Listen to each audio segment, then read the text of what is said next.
Donc si l'autre vous partage une logique qui ne cherche pas la vérité, mais votre soumission, c'est-à-dire le fait que vous soyez d'accord avec lui ou avec elle, alors c'est plus la peine de continuer à discuter. On ne discute pas avec la folie. Je ne parle pas de fou ou de folle, ok? On n'étiquette pas la personne, mais je parle quand même de discours fous, de réalité folle. Et on ne discute pas avec la folie. Terminé. Vous arrêtez, vous cessez. C'est pas la peine.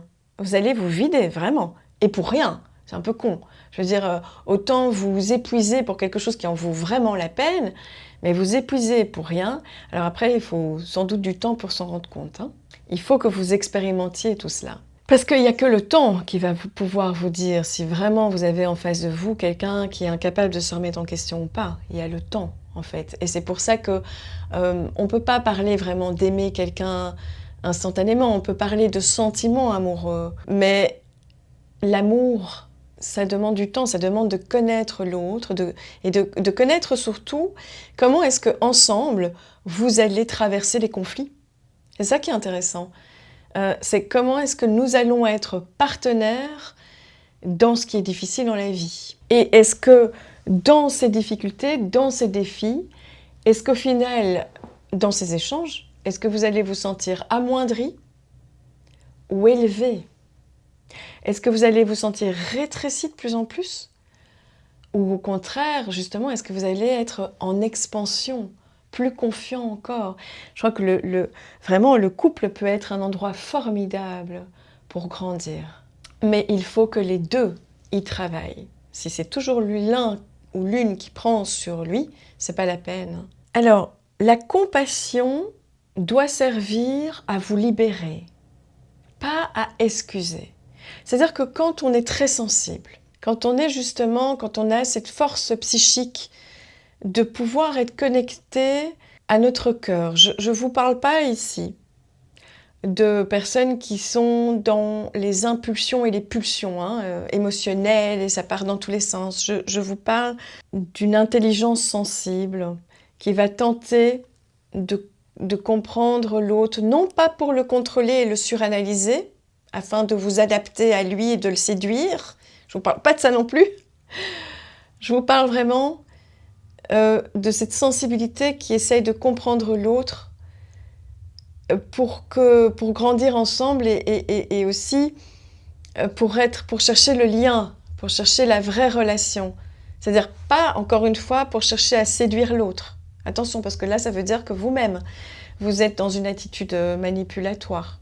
Je vous parle ici d'une sensibilité qui essaie vraiment de comprendre l'autre pour créer du lien, pour être dans le lien, dans l'intime. Si vous avez en face de vous quelqu'un qui n'est pas dans l'intime, qui en est incapable parce que, encore une fois, il a une trop grande fragilité narcissique et qu'il a besoin d'avoir une façade blindée pour se protéger et que donc il est dans un faux self, la compassion sert alors à garder à l'esprit que cette personne n'agit pas par méchanceté, elle agit par défense, principalement. Aussi pour se décharger de son angoisse.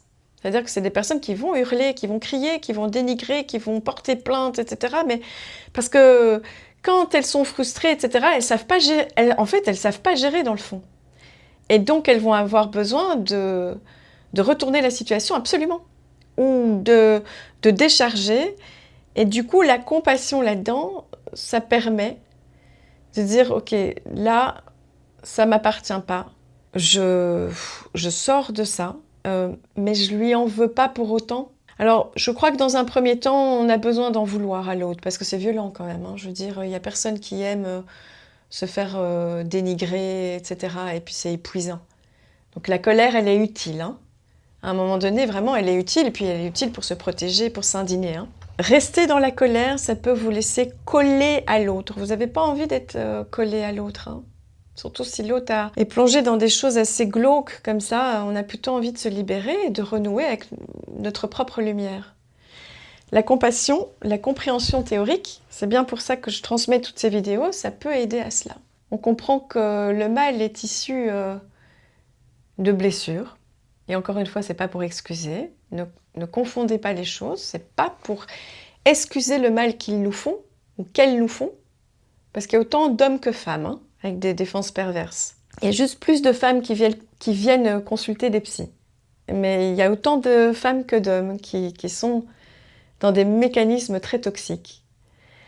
Mais la compassion, c'est justement de garder à l'esprit que bon, chaque personne a vécu une histoire douloureuse et c'est pas pour rien qu'elles sont devenues comme ça. Ok, ça n'excuse pas, mais par contre je m'en libère, ça m'appartient plus et je ne garde pas le lien avec cette personne à l'intérieur de moi par la haine. Terminé. La rage et la haine, ça détruit au bout d'un moment. Donc il faut trouver vos moyens, votre chemin pour vous en libérer. Vous serez mieux, vous allez vous décoller de l'autre comme ça. Et puis de vous déculpabiliser aussi. Parce que prendre distance, vous séparer de cette personne, c'est un acte d'amour envers vous-même. Je le répète, vous n'êtes pas tout puissant, vous n'êtes pas censé tout gérer. Et donc vous avez le droit de ne pas savoir pourquoi, de vous dire l'histoire, elle aurait pu, peut-être que j'aurais pu, peut-être qu'il aurait pu, peut-être que nanana, nanana, nanana, mais j'en peux plus. Donc, terminé. Terminé. Et si c'était une erreur, bah c'était une erreur, ok? La vie, de toute façon, il faut l'expérimenter. Il faut aller jusqu'au bout de ses erreurs pour savoir pourquoi on n'aurait pas dû les faire. Alors, peut-être que vous êtes arrivé au bout et qu'il est temps maintenant de tourner la page. Mais tourner la page, encore une fois, ça peut vouloir dire se séparer psychiquement, se séparer physiquement, ou continuer de côtoyer la personne, mais en ne lui donnant plus toute la place en vous.